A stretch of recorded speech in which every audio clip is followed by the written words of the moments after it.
अगर कोई इंसान इस देश को इस्लामिक स्टेट बनाना चाहता है तो वो देशद्रोही है। अगर कोई इंसान इस देश को खलिस्तान बनाना चाहता है तो वो भी देशद्रोही है। तो उसी तरह से इस देश को कोई हिंदू राष्ट्र बनाना चाहता है तो वो भी देशद्रोही है। और इसलिए हिंदू राष्ट्र ये इस देश के संविधान के खिलाफ है, इस देश के खिलाफ है। हर कोई इंसान जो हिंदू राष्ट्र का सपना देखता है वो देशद्रोही है। बुद्धं शरणं गच्छामि।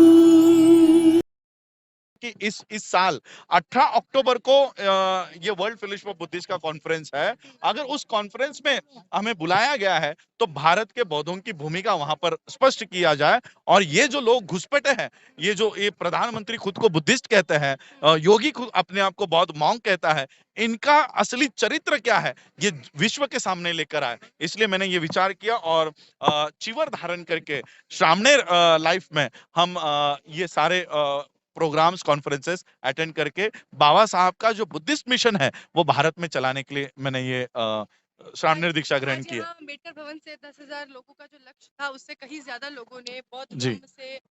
बौद्ध धर्म की दीक्षा ली, उससे जुड़े। ये पहली बार ऐसा है जब एक साथ लोग अपनी मर्जी से इस तादाद में आ रहे हैं। जी। कैसा लगा सर ये देखकर आपको? जी, ये परिणाम है कलेक्टिव एफर्ट्स का। हम इंडिविजुअली ये काम नहीं कर सकते, ये हम लोगों को समझ जाना चाहिए। हम लोग अलग-अलग संगठन बनाते हैं और बस उस संगठन के माध्यम से ही काम करते हैं। आज जय भीम मिशन हो, the Buddhist society of India हो, राजेंद्र पाल गौतम जी कंटिन्यूअसली इस मिशन के लेकर मीटिंग्स हो रही है।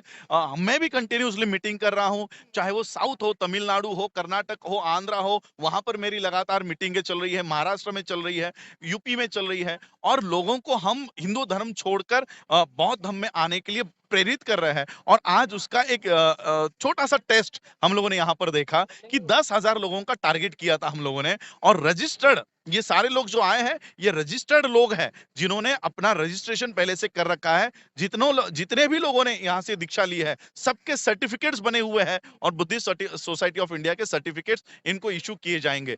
ये आज जो देखने मिला कि दो संगठनें अगर एक होकर काम करती है तो इतना बड़ा रिजल्ट मिलता है। हमारे 10 लाख संगठनें आज सोचो, दो संगठन एक आए, जय भीम मिशन और बुद्धिस्ट सोसाइटी ऑफ इंडिया, ये दोनों एक हो गए तो ये इतना बड़ा परिवर्तन देखने मिला। सोचो, जिस दिन 10 लाख संगठन और उनके नेतागण, उनके पदाधिकारी, उनके अध्यक्ष अगर एक मंच पे आए तो हमें 5 करोड़ नहीं 10 करोड़ का आंकड़ा हम इस देश में बौद्ध धर्म की दीक्षा का हासिल कर पाएंगे। लेकिन सर रामदास अठावले जी का कहना है कि बाबा साहेब जो थे वो बौद्ध धर्म अपनाना ही नहीं चाहते थे। देखिए, रामदास अठावले जी जो है वो सही काम कर रहे हैं। वो जिसके लिए उनको गुलामी के लिए रखा गया है वो उनकी गुलामी सही कर रहे हैं। वो उनका पक्ष, उनका काम ईमानदारी से कर रहे हैं। वो हिंदुओं के तलवे चाटने का काम, आरएसएस का तलवे चाटने का काम, प्रधानमंत्री के तलवे चाटने का काम पूरे ईमानदारी से कर रहे हैं। और इसलिए वो हिंदू धर्म में ही मरेंगे। उनकी हालत आज कुत्ते जैसी हो गई है। वो कुत्ते जैसे वो पीएम के पीछे पीछे दुम हिलाते हुए घूमते रहते हैं। इसलिए ऐसे थर्ड क्लास आदमी के ऊपर हम कोई टिप्पणी भी नहीं करना चाहते। क्या कारण लगता है आपको कि इतनी बड़ी तादाद में लोग हिंदू धर्म को छोड़कर अब बौद्ध धर्म की ओर वापसी कर रहे हैं?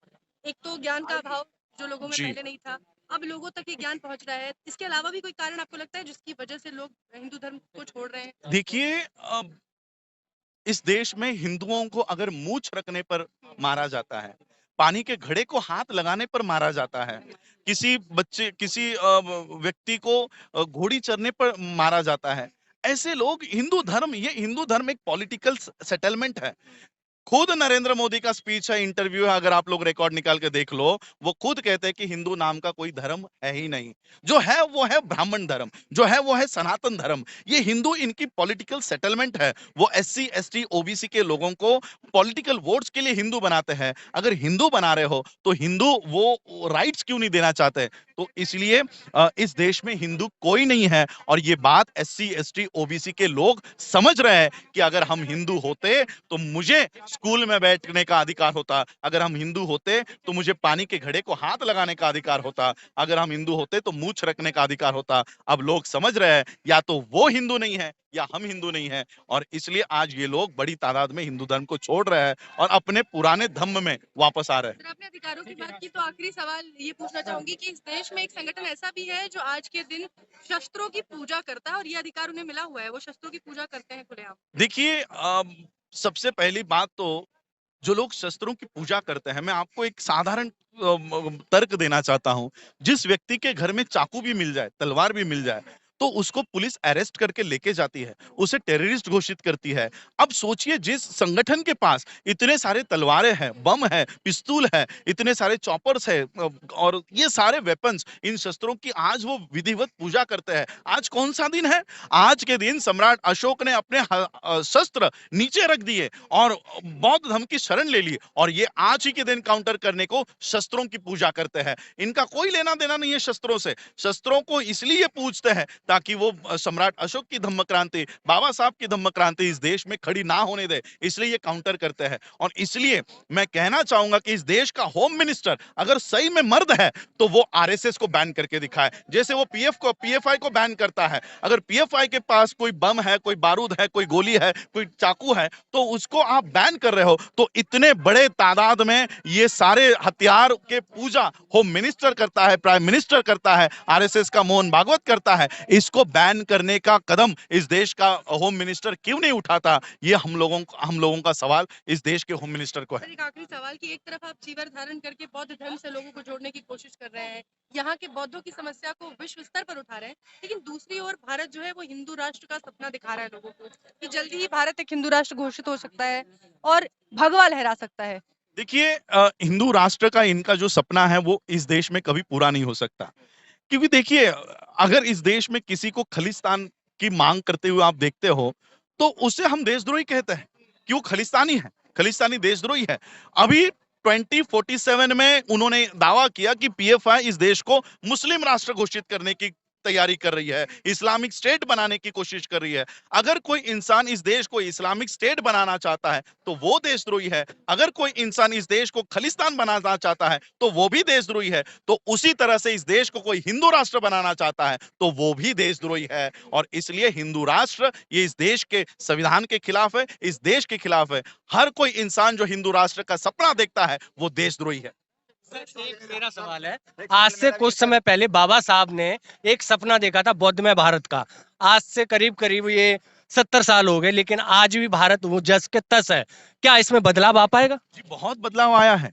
1956 में जो बौद्ध धर्म की क्रांति बाबा साहब ने की है, 1956 से लेकर आज 2022 में आज 66 इयर्स कंप्लीट हुए हैं। जो व्यक्ति उस समय चपरासी भी नहीं हुआ करता था, आज वो आईएएस आईपीएस बना है, आज सुप्रीम कोर्ट के जज की कुर्सी में बैठा है। ये बाबा साहब के धम्म क्रांति का ही हम लोगों को रिजल्ट देखने को मिल रहा है। फिर भी बौद्ध धर्म का पतन देखने को मिल रहा है। नहीं, देखिए, बौद्ध धर्म को इस देश में पूरी तरह से दबाया जा रहा है। सोचिए, जिस धर्म के बारे में ना कोई टीवी चैनल दिखाता है, ना कोई सिलेबस पढ़ाता है, ना कोई स्कूल में बुद्ध की बात होती है, उसी देश में आज बुद्ध को मानने वाले इतने लोग आपको मिलते हैं। ये अपने आप में बहुत बड़ी ताकत है कि जिस धर्म को मिटाने की कोशिश पूरी व्यवस्था करती है, वो धर्म मिटने को तैयार नहीं है। 2500 सालों से वो आज भी, उसके जो रूट्स है वो आज भी हरे हैं। सिर्फ इसको पानी डालने की जरूरत है। ये धम्म इस देश में पीपल की वृक्ष की तरह फिर से हरा भरा हो जाएगा। सिर्फ हम जैसे लोग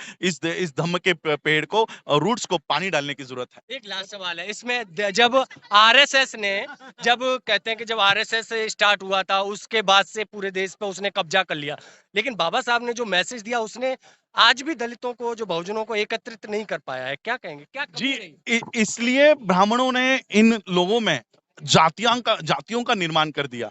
अब हर व्यक्ति अपने जाति के संगठन को बचाने में और जाति को बचाने में लगा हुआ है। 7,500 और अगर उपजाति पर मिला लो तो 15 से 20,000 जाति और उपजाति मिलके इस देश में लोग रहते हैं।